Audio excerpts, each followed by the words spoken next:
Kembali di Ainis Pagi, pemirsa, banjir akibat hujan deras dan luapan air Sungai Deli di Kota Medan, Sumatera Utara masih merendam jalan dan rumah warga. Bahkan beberapa kantor instansi pemerintah seperti Polsek, kantor kejaksaan, dan puskesmas ikut terendam banjir.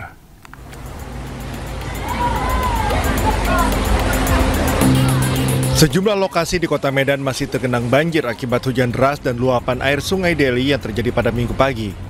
Di kawasan simpang kantor Kelurahan Martubung, Kecamatan Medan Labuhan, banjir mengakibatkan kendaraan mogok di tengah genangan air. Sejumlah kantor instansi seperti Polsek Medan Labuhan, kantor Kejaksaan Negeri Deli Serdang di Labuhan Deli, hingga puskesmas ikut terendam banjir. Banjir diperparah akibat kurangnya kesadaran masyarakat menjaga lingkungan dan membuang sampah ke sungai. Cemas lah, mungkin saya udah berapa tahun tinggal di sini, cemas. Mungkin ada bantuan gitu, benteng itu diperbaikin atau dari mana itu? Saya juga nggak tahu. BWS ya? Oh, BWS. Balai Wilayah Sungai. Wilayah Sungai. Iya. Mungkin aspirasi kami tolonglah disampaikan. Pada masyarakat ya mohon bersabar, mudah-mudahan musibahnya segera berlalu, bisa kita lewati bersama, ya, dan masyarakat tetap sehat-sehat semuanya. Hingga Minggu petang tercatat sekitar 350 warga mengungsi akibat banjir di Kota Medan. Warga berharap pemerintah memperbaiki titik tanggul yang telah rusak agar banjir tidak terjadi kembali. Dari Medan, Sumatera Utara, Yuda Bahar, iNews melaporkan. Asik bermain air di tepi sungai, seorang remaja berusia 13 tahun tenggelam di sebuah bendungan di Kabupaten Semarang, Jawa Tengah. Proses evakuasi berlangsung dramatis, namun nyawa korban tak tertolong. Isa, alhamdulillah. Proses evakuasi seorang remaja tenggelam oleh sejumlah pekerja pemotong kayu di Bendungan Padas Plorot, Desa Tengaran, Kecamatan Tengaran, Kabupaten Semarang, Jawa Tengah berlangsung dramatis. Salah seorang pekerja harus menyelam di kedalaman mencapai 3 meter.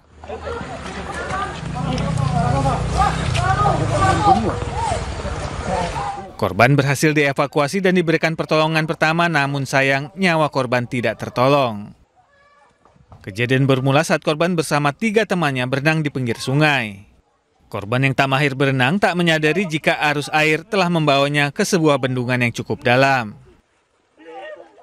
Dia bersama tempat rekannya asik berenang, tidak tahu makin lama mendekati di gerbang bendungan, sehingga salah satu temannya yang bernama tersebut di atas tenggelam.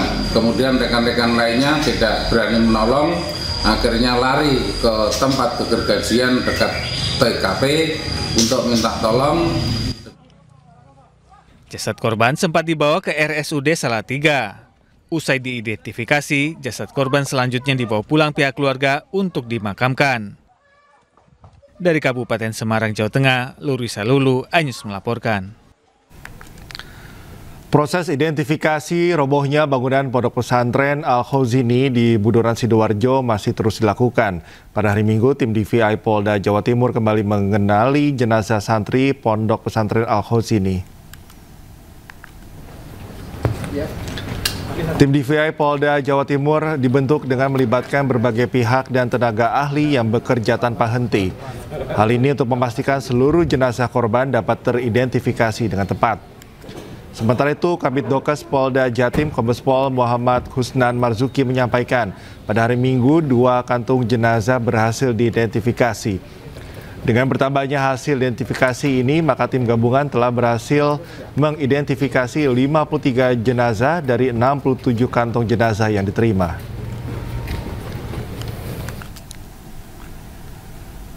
Sementara terkait rencana pembangunan Ponpes dengan APBN, Menteri Keuangan Purbaya Yudi Sadewa belum mengetahuinya.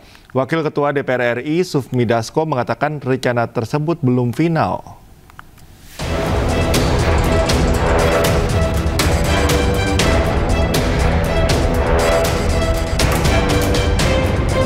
Pemerintah berencana membangun kembali Pondok Pesantren Al-Khozini yang ambruk di Sidoarjo, Jawa Timur. Dalam insiden ini, ratusan orang menjadi korban, 67 diantaranya tewas. Menteri Pekerjaan Umum Dodi Hanggodo mengatakan akan menggunakan APBN untuk membangun Ponpes Al-Khozini. Dodi juga menyebut tidak menutup kemungkinan ada bantuan dari swasta. Kalau soal anggaran, insya Allah cukup lah. Insya Allah cuma dari APBN, tapi tidak menutup kemungkinan nanti kalau juga ada bantuan dari swasta kita pasti bantu. Cuma sementara waktu dari APBN. Wakil Ketua DPR RI Sufmi Dasko Ahmad menyebut rencana pembangunan Ponpes dengan APBN belum final. Namun demikian, Dasko mendorong pemerintah memperhatikan semua bangunan pesantren yang sudah lama. Nah, mungkin masih belum pada satu kesimpulan, tapi pada intinya DPR RI akan mendorong juga pemerintah untuk memperhatikan bangunan-bangunan pesantren yang sudah lama dan tua untuk supaya dapat dibantu untuk mengantisipasi supaya tidak terjadi lagi hal-hal seperti yang kemarin terjadi. Sementara itu, Menteri Keuangan Purbaya Yudisadewa mengaku belum mengetahui rencana pembangunan Ponpes dari APBN. Purbaya hanya mengetahui dari media. Pondok pesantren juga saya belum terima. Saya baru baca di media aja, kadang dibiayai pemerintah, tapi saya belum tahu siapa yang propose, seperti apa proposalnya saya belum tahu.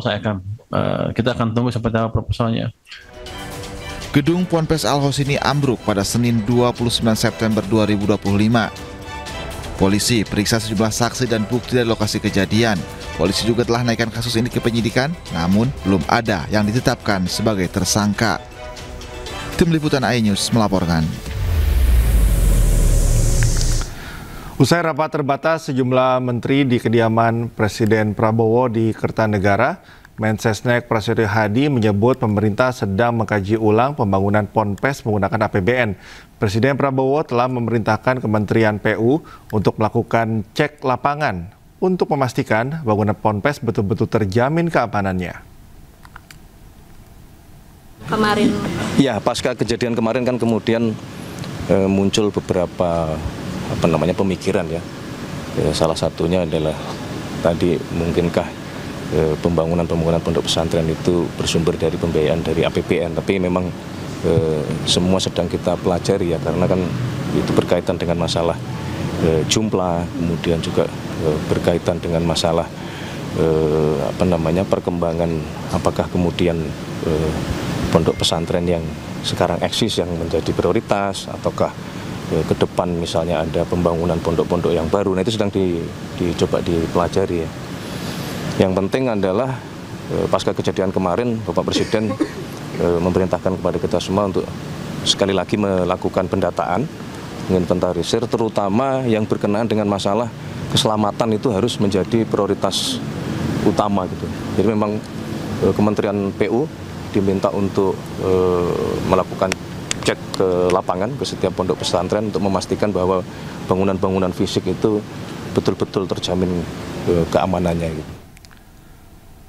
3 remaja bersenjata tajam melakukan penyerangan di dalam lingkungan sekolah menengah atas di Kabupaten Buton Selatan, Sulawesi Tenggara. Salah satu siswa yang sempat dikejar hingga ke dalam ruang guru dianiaya di hadapan kepala sekolah.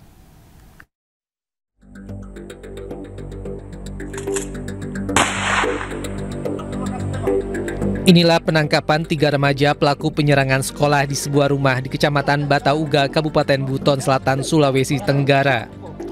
Aksi penyerangan bermula saat jam istirahat di salah satu SMA di wilayah Sampolawa. Ketiga pelaku menaruh dendam terhadap korban berinisial AW lantaran pernah mendapat tindak kekerasan dari teman-teman korban saat acara joget yang digelar di kampung korban. Para pelaku membawa senjata tajam dan mengancam sejumlah siswa yang sedang beristirahat di kantin sekolah. Ketiga pelaku akhirnya nekat mengejar korban hingga ke dalam ruang guru. Korban pun sempat dianiaya di hadapan kepala sekolah yang langsung berupaya menyelamatkan korban.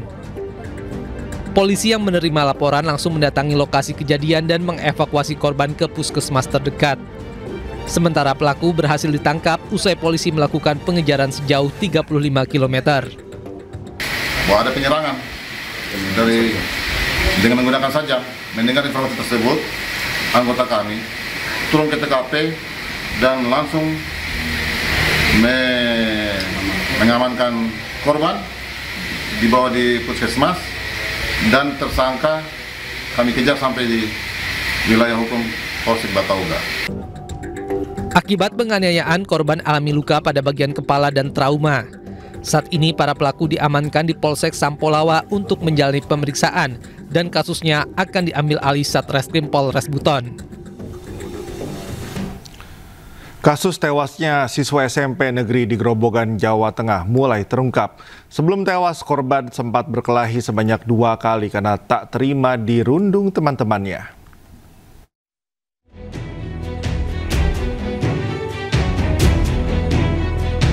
Jenazah Angga Bagus Perwira, siswa kelas 7 SMP negeri di Grobogan, Jawa Tengah yang sempat diotopsi di Rumah Sakit Umum Daerah Dr. Sujati Purwodadi, Grobogan, Jawa Tengah dipulangkan ke rumah duka. Berdasarkan keterangan teman sekolahnya, sebelum tewas korban sempat berkelahi sebanyak 2 kali di sekolah. Pemicu perkelahian pertama kali adalah korban tidak terima alami perundungan oleh temannya. Pelaku sempat memukul kepala korban dan korban membalas dengan menendang pelaku. Perkelahian kedua antara Angga dengan teman lainnya terjadi ketika salah satu teman memprovokasi korban untuk mau berkelahi dengan pelaku lainnya. Pada perkelahian kedua, korban sempat jatuh terpeleset pingsan yang kemudian kejang-kejang hingga nyawanya tak tertolong. Berdasarkan keterangan keluarga korban seusai diotopsi, korban ditemukan alami luka benturan di samping kanan dan kiri kepala. Korban juga alami patah tulang tengkuk. Polisi masih melakukan pemeriksaan terhadap 9 saksi, diantaranya guru dan siswa.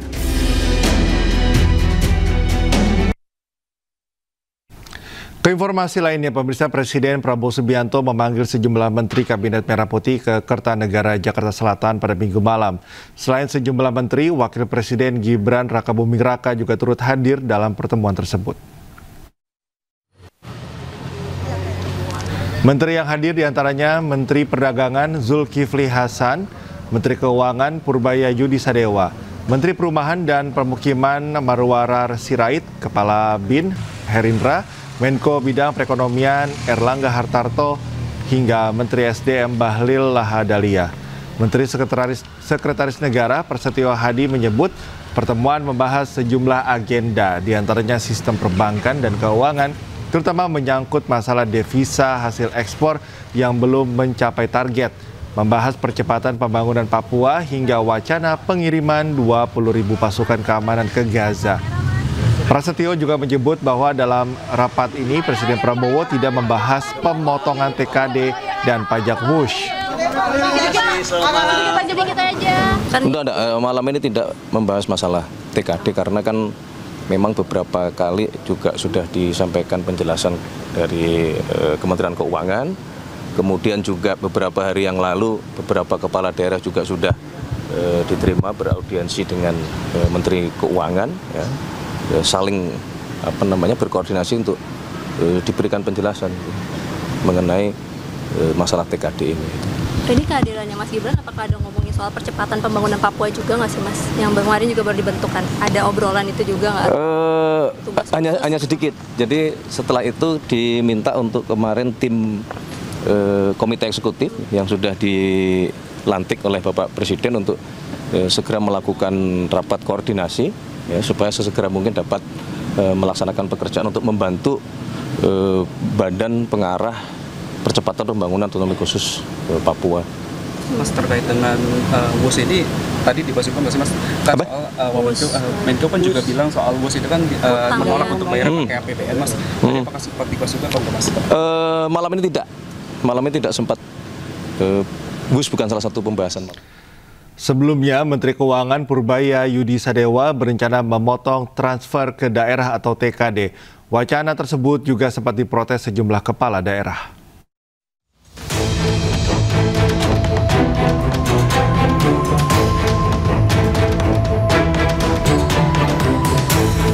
Rencana Menteri Keuangan Purbaya Yudi Sadewa memotong transferan ke daerah menuai protes. Para gubernur tegas menolak rencana pemerintah pusat yang akan melakukan pemotongan anggaran dengan mendatangi kantor Kementerian Keuangan di Jakarta. Meski begitu, Menteri Keuangan masih santai menanggapi perihal transfer ke daerah atau TKD yang diprotes. Usai pelantikan sejumlah pejabat pada Rabu sore di Istana Negara, Purbaya mengatakan dirinya sudah menjelaskan mengapa penurunan terjadi kepada para pemimpin di daerah yang datang ke kantornya. Ia juga menyebut jika ekonomi membaik, tentu penambahan secara otomatis akan dilakukan pada pertengahan tahun depan. Dia semuanya kan kalau dipotong anggarannya pasti protes. Saya bilang ya pertengahan tahun depan mungkin ada ruang untuk mengindi ke atas, mengupgrade kalau ekonomi sudah mulai bagus dan pajak kita membaik ya. Kalau ekonomi bagus kan otomatis pajak juga naik kan. Nanti kita lihat, saya pesan sama mereka, ya Anda pastikan aja penyerapan anggarannya bagus, tepat waktu dan nggak ada yang bocor. Kalau itu yang terjadi maka tahun depan kita bisa propose ke atas dan ke DPR untuk menambah.